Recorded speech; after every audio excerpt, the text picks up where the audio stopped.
Coming up on Look Today, well, Councilman Doug Irish, Ward 3, Queensbury, has resigned. I've got details. Plus, the second annual Adirondack Film Festival was a huge success. More on that coming up. And we've got more on the Saratoga Springs City Charter review process and the mailer that was sent out. It's all ahead on Look Today.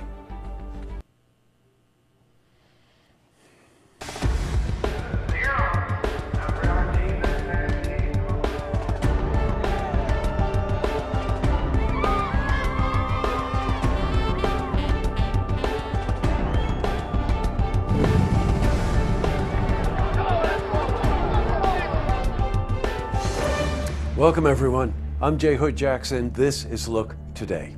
Well, in tonight's program, I sit down with Sergeia Coffey. She's chair, Saratoga Health Committee, and we're joined by Dr. George Jolly. He's a retired physician from our region, and they're here to discuss single-payer health care system, how it would benefit our communities. This is part two of my interview with them. I also sit down with Diana Palmer. Now, she's a family therapist, and we're joined by Denise Murphy-McGraw. She's an advisor to that group. And they're here to discuss how mental health, well-being, begins at home and with the family. This is part two of my interview with them. Plus, we've got your weather for the Tri-North counties. But first, these headline stories. In our lead story, big one, Councilman Doug Irish, Ward 3, Queensbury, has resigned as a member of the Queensbury Town Board. Now, because of his recent absence from some town board meetings, some people criticized whether it was constitutional for him to live in a different state while still representing Queensbury. Well, we spoke to him today, and he sent us a copy of his letter of resignation. And I quote, "It's unfortunate that my presence or lack thereof at the town board meetings have been made an issue in the supervisor race." Well, we reached out to Supervisor John Strow, and he talked to us about this. Well, we received Doug Irish's resignation this morning, and I think it's good because now it allows the town to move forward. Okay. In other news, well, the second annual Adirondack Film Festival in Glens Falls was a huge success, breaking records from last year. Now, the film, Getting Grace, won the award for Best of the Best, and it was written and directed by Daniel Roebuck, who also starred in the movie. And this one was real unusual. Loving Vincent, the first movie made with oil paintings, won Best Feature Film. Well, we reached Chad Rabinovitz and spoke to him about the success of the festival. Yeah, it was overwhelming, the amount of people who came. We had over 600 pass holders, over 3,500 people in the seats for the films. 54 filmmakers came from afar. We had people, one of our filmmakers came from London.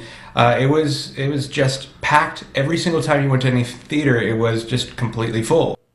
Wow. Congratulations, Chad, and everyone involved with the success of that festival. And by the way, Chad told me that Glens Falls looks like it may become Hollywood of the East. We'll see what happens. Switching from news to weather. Looks like it's going to be another extended week of warm weather. For a more detailed look at our weather, let's head to the Glens Falls Weather Center for a look at your first forecast. Thank you, Jesse. I'm meteorologist Clarence Ponser with your first look weather update. Let's take a look at the national map. Low pressure making its way towards the northeast with a cold front making its way through the Virginias, the Carolinas, into South Georgia and parts of Florida. Also that warm front boundary trying to make its way through parts of New England. That is going to mean for us a wet forecast for the next few days as regional temperatures will be 40s still behind that warm front to the south, generally 50s and 60s towards the Capital District. We'll be along that front boundary as lows will be upper 50s to near 60 degrees. Whitehall 58 degrees. Glens Falls will be near 60. And then towards Johnsburg and Parsville, upper 50s for lows. We'll see a few showers during the overnight, mostly cloudy with that south breeze about 10 miles per hour. They'll pick up from the south-southeast at 10 to 15 miles per hour. Could see some rumbles of thunder with this as storms could be expected with a potential half-inch to 3/4 inches of rain. High temp for Tuesday, 73 degrees. And the out-the-door forecast, showers expected but mild to lower to mid-60s through the 8 a.m. hour. So we're going to need the umbrellas for the next several hours, not just for Tuesday, but for Wednesday and Thursday as well, with a slight chance of lingering showers as temperatures drop for highs 63 for Wednesday, then a 42 overnight low for Thursday, just 56 the afternoon high, but we rebound slightly back in the lower 60s with sunshine for Friday and Saturday after overnight lows in the upper 30s to around 40. That's a look at the first look weather update. I'm meteorologist Clarence Ponsler. Now let's send it back to you, Jesse. Thanks, Clarence. Well, looks like the warm weather's holding, but looks like we're going to get some rain. Much needed rain, by the way. Back to the news. Well, we've got continuing coverage. Saratoga City Charter review process. Now, there's been a lot of criticism aimed at the Charter Review Commission for self-funding a mailer containing the proposal recommending the change in government. Well, the documents within the mailer had a government seal, and although the city did not pay for the mailer. Well, we were at the City Council meeting where Commissioner Michelle Madigan spoke about this.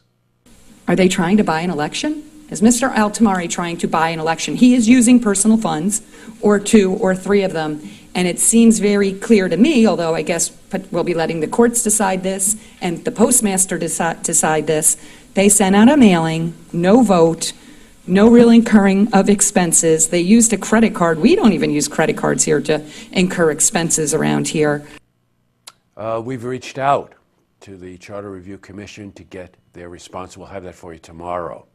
All right, up next, I sit down with Sergeia Coffey. Now, she's chair, Saratoga Health Committee, and we're joined by Dr. George Jolly.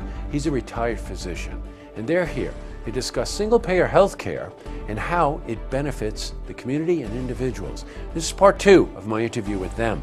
And I also sat down with Diana Palmer. Now, she's a family therapist, and we're joined by Denise Murphy McGraw. She's an advisor, and they're here to discuss how mental well-being begins at home and with the family. This is also part 2 of my interview with them.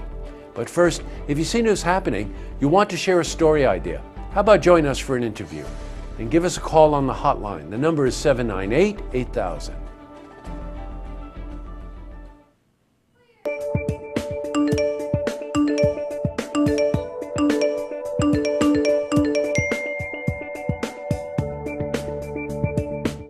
Well, now it's time for Your Look. You know, that's a segment where you tell us what you're thinking. And it's easy, by the way, just go to our Facebook page. Well, we got a really interesting and a number of responses regarding my interviews with Diana Palmer. As you know, she's a therapist, and it was all about well-being of the individual, mental health, how it affects the individual and families. I thought they were riveting interviews. Well, apparently you did too. Andrea Smith, she's a candidate, by the way, Rensselaer County Executive. I'm hoping to announce an exciting new initiative to train and recruit childhood trauma specialists soon as a result of your interview. It's pretty cool. Palmer from Schenectady, very important issue. And Carol from Scottsville said, what a great interview, thank you. Well, those are the interviews that we try to do here, as you know, ones that benefit the community. Give us your thoughts and anything you want. Go to Facebook. And that's it for Your Look. Well, that's all the time we have for this edition of Look Today. It's Monday, so we like to look ahead. Another big week here. John Strow, Supervisor Queensbury, is in for an interview. Ashley Livingston is a person that's been here a few times, who works with Friends of Recovery in Warren and Washington County about a great event to help those in need. Tidra Cobb is coming in, and Katie Wilson is coming in. If those names don't ring a bell, they probably will, because these are 2 people who are running for the 21st congressional seat. I always love those interviews. And Maggie Frank is coming in from Wellspring in Saratoga. We asked Maggie to come in toward the end of the month to give us an update on how she's doing with raising funds for the Purple Purse Challenge. Maggie has a shot at being first in the country, so I'm looking forward to that interview as well. All right, tonight on Look TV, Beyond the Headlines and play-by-play football. And don't forget, tune in tomorrow night for the stories that matter to you. Good night, everyone.